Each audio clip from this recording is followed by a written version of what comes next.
ng nyogo, pwede gawing Japanese filter mat. Nanyo, ito po yung itsura ng fishing spider. Hey, good morning. Dito na naman po tayo sa ating backyard, no? Okay, so ang schedule po natin gawin, i-clear na po itong mga ref tubs natin dito, no? Tapos, i-arrange na po natin doon sa likod yung mga ibang ref tubs. So, ang gagawin po natin ngayon is, kailangan po ma-clear na natin to dito, no? Para mailagay na po natin yung pond liner natin. Although meron pa dyan mga konting isda, yung mga breeder ng ating mga paradise gurami, angelfish, at saka yung ibang mga ano pa ba, balloons meron pa rin dyan, no? So okay, so malapit na nga maklear, no?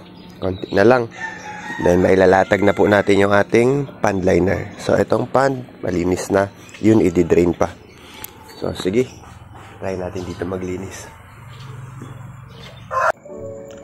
Ayan, bali, kiniklear na po natin yung mga pond dito.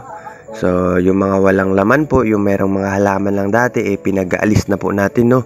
Tapos, sinuhuli po natin yung mga natitirang mga isda dyan. Ayan, so, ganito lang po yung ginagawa natin. Binibigyan po natin lagi ng oras bago po tayo magbukas ng tindahan sa ating pet shop. Para po, meron po tayong nagiging accomplishment dito sa farm, no? Kahit pa konti-konti lang. Importante, meron po tayo nagiging goal everyday dito sa backyard. At the same time, ganun din po yung ating mindset sa ating pet shop, no? Ipapakita ko po sa iyo ito po yung itsura ng fishing spider. Ayan, bali ito po yung mga spider na kumakain po ng ating mga isda, no? So, kaya po nito mag-survive underwater, no? Ng ilang minuto. Yan, tingnan nyo po. Talon ng talon eh. Ayan eh. So ito is alisin na lang po natin sa ating mga pond, no? Sa ating mga ref tub, no? Kung meron tayong makita. Kasi mabilis po ito nakakapag-hunt ng mga isda po natin. So kaya rin po nito, no? Sumisid ng matagal at mag-hunt po sa ilalim ng tubig, no? So ito po, sobrang dami po nito sa ating mga ponds dito. So ayan po, no, ang bilis po mag-reproduce nila. Marami po itong na-hunt na mga isda, no. So ayan, fishing spider po ito. So at least alam niyo na po ngayon, no, na ito po is isa sa mga pinaka-hunter po dito sa ating mga pond outdoor, no. So ayan, ingat-ingat na lang po, ano. So ayan, no. Ito po yung isa sa mga pinaka-predator po ng ating mga isda dito sa ating outdoor ref tub pond, no? Maliban sa mga dragonfly nymphs. So, ingatan na lang po natin, no? Ito, iskunin na lang po natin pag meron po tayo makita sa ating mga ponds na nakaabang po. So, ayan po yung fishing spider. Ayan. Kita, no? Etong mga pond po pala is ginawa ko rin to first year pa lang po ng ating pet shop. So kung 10 years na tayo mahigit, ganun din po katatanda itong mga pond dito. So nakakatuwa nga po, no? Halos lahat po functional po hanggang ngayon. Mabilisan ko lang po to ginawa dati. Yan na nga, ilalagyan na natin dito ng tubig, no? So doon naman po tayo.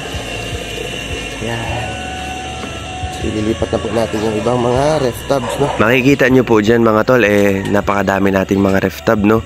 Dati pa lang po kasi, wala pa po tayong pet shop, nagbabackyard pa lang tayo, bumibili na po talaga tayo ng mga ref tub dati.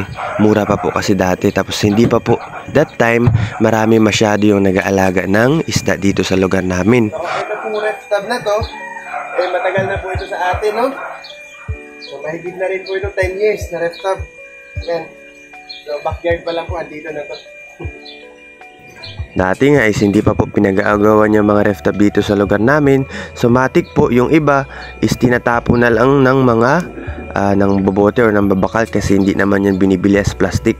Kaya binibili natin dati bultuhan, no? Pero ngayon, no, pahirapan na yung paghanap ng mga ganitong ref tub dito, no? Kung meron nun makita, binibenta na rin ng pagkamahal-mahal.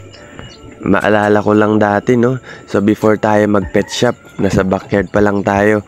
So hindi pa po masyado ganun kaboom yung pag-aalaga ng isda dito, no? Pero ngayon, kung meron lang matatawag na pambansang alaga, masasabi ko po talaga na isda po yung mga alaga dito na mas marami po na inaalagaan ng mga tao, no? Mas tinatangkilik po nila yun, no?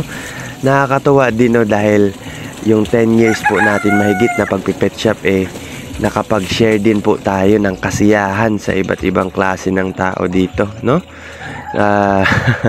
Nakakatuwa po na nakaka-amazed. And then marami din po tayong nahikayat na mga kohabist, no, na meron din po yung mga customer natin na naging ano na rin po, no, naging open na rin po sa pagninegosyo, sa pagbabay and sell ng mga isda at saka fish accessories, no. So dati is tayo-tayo lang, pero ngayon marami na rin po. Nakita po siguro kasi nila na meron po talagang pera sa pag-iisda, no. Ang importante lang po talaga dyan, mapag-aralan po natin, no, kung paano po patakbuhin yung ganitong klase ng negosyo. Commercial pet shop man yan or backyard shop, no. 7:44 na po. So bali, ayan na po yung nagawa natin sa ilang minuto, no. Ayan, so medyo makikilin na natin dito. Kukunin na po natin yung mga isda doon, and then i-arrange na po natin yung ibang mga reptile sa likod. Alright, so yan, medyo nakikilin na natin, no. Okay, so ito, papuno na yung papuno na yung tubig, no. Tapos dito naman, okay, nakukuha na natin dahan-dahan yung mga ano. Then meron ako sa inyo ipapakita dito, mga tol. So kala nyo parang walang isda, no, pero marami po dyan mga fry ng angelfish, no. So yung iba medyo malalaki na. Ayan, no. Ayan, kukunin po natin, ipapakita ko sa inyo, no. Lagay natin dito. Yan. Ayan, nagbi-breed rin po tayo ng mga angelfish, no. So hanggang kaya natin mag-breed, gagawin po natin para makabawas po sa mga binibili natin pang benta, no. Ayan, no. Ayan, no. No, yung mga babies. Ayan, so papalakihin na lang po natin to para pag malaki-laki, pwede na po natin ma-display doon sa ating pet shop. Ayan nga, makikita nyo yung mga babies ng angelfish. Kita nyo? Okay. So sa ganitong klase po ng hanap buhay, no, sa pagpipet shop, backyard man po yan o kaya commercial pet shop, kailangan po hands-on tayo, no. Hindi po pwede na iaasa lang po natin sa ibang tao, lalo po yung ganitong klase nga ng negosyo na may mga buhay po yung mga alaga natin na kailangan po nating ibenta, no. Kailangan po maalagaan natin sila ng maayos, no. Iba po kasi talaga yung concern ng may-ari kumpara sa iaasa lang po natin, no, sa ibang tao. Kahit sabihin pa natin na may experience sila sa pag-aalaga, never po nila matutumbasan yung pag-aalala na binibigay ng may-ari, no. Isa pa po, so before po tayo pumasok sa pagbebenta ng mga alaga, so dapat po makabisado po muna natin yung fish keeping, no. So dapat po makip po natin sila ng matagal bago po tayo makapagturo kung paano mag-alaga at mag-keep sa iba natin magiging customers, no. So dapat po halos lahat ng mga tanong nila, dapat po may isasagot po tayo na tama. Grabe yung ugat ng nyog, oh. Pwede gawing Japanese filter mat. Nanyo? So natural na filtration, no, alternative natin. Oh, mura na lang to. 50. Tapos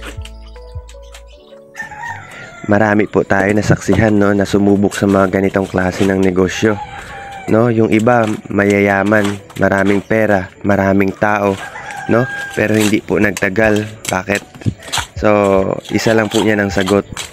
Importante po na alam po natin yung ginagawa natin. Importante po na mag hands on po tayo sa mga ganitong klase ng negosyo. Mahirap at never po itong mag-work kung iaasa lang po natin talaga sa ibang tao, lalo na kung yung may-ari limited lang yung alam, no. So wala po tayong matinong maituturo doon sa ating magiging tao. So eventually mag-fail po talaga yung ating negosyo sa paggaganitong pet shop. Yun lang, mga tol. So dapat lang talaga aralin natin, unawain natin yung bawat karakteristik ng mga alaga natin, kung paano ba natin to ikikip at kung paano po natin to maaalagaan ng maayos, no? So yun talaga yung mai-share natin sa mga magiging suki natin. Okay, para naman sa ating mga buyer, so meron tayong mga pakilalang mga seller na hindi responsible sa pagbibenta ng mga alaga, no? Lalong-lalo sa isda. So wala tayong magagawa dyan. Diskarte na nila yan kung paano sila magbenta, no? So ang magagawa na lang natin as buyer, mas maging wais tayo at mas maging responsible buyer tayo, no? So ibig sabihin, matuto po tayo pumili ng mga quality, mga healthy na mga alaga, no?